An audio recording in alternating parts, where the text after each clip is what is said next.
নদীরে তুই ভাঙলি আমার ঘর, তোর কিনারে থাকতাম তুই করলি আমায় পর।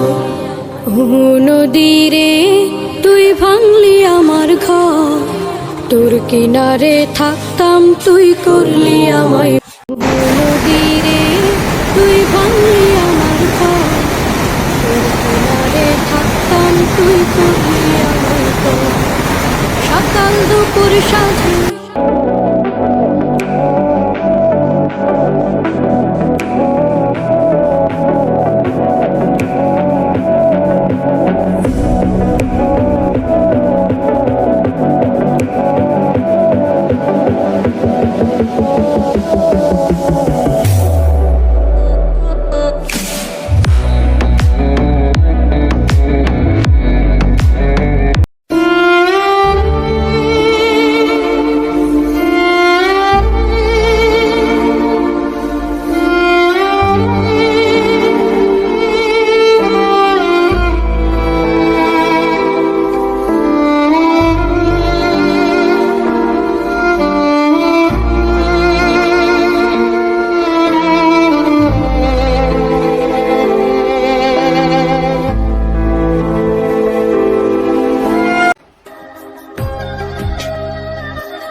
আমি 2004-এর বন্যা দেখিনি, আমি 2024-এর বন্যা দেখেছি।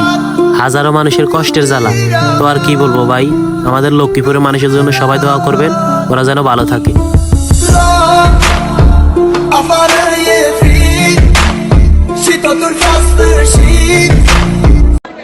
আসসালামু আলাইকুম। আসলে সত্যি খুব ভয়াবহ পরিস্থিতির মধ্যে দিয়ে পার করতেছি। আসলে ঘরে বসে থাকতে পারলাম না, কারণ আমরা বিদ্যুৎ বিচ্ছিন্ন, মোবাইল নেটওয়ার্ক কিছুই নেই।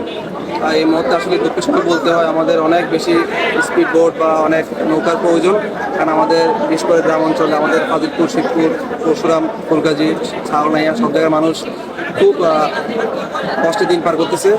আসলে যোগাযোগ করতে পারতেছি না ওদের সাথে।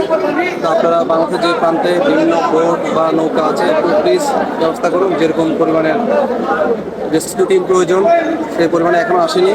আপনার কাছে অনুরোধ থাকবে, এই মুহূর্তে আসলে আমরা অনুরোধ করা ছাড়া কিছু করার নেই, কারণ আমাদের হাতে কিছুই নেই, নেটওয়ার্ক নেই যে যোগাযোগ করবো কোথাও নেই। সবাই ইনশাল্লাহ এগিয়ে আসুন, কারণ আমরা খুব ভয়াবহ পরিস্থিতির মধ্যে দিয়ে আমাদের ফেরি মানুষ পার করতেছি। সবাই দোয়া করবেন।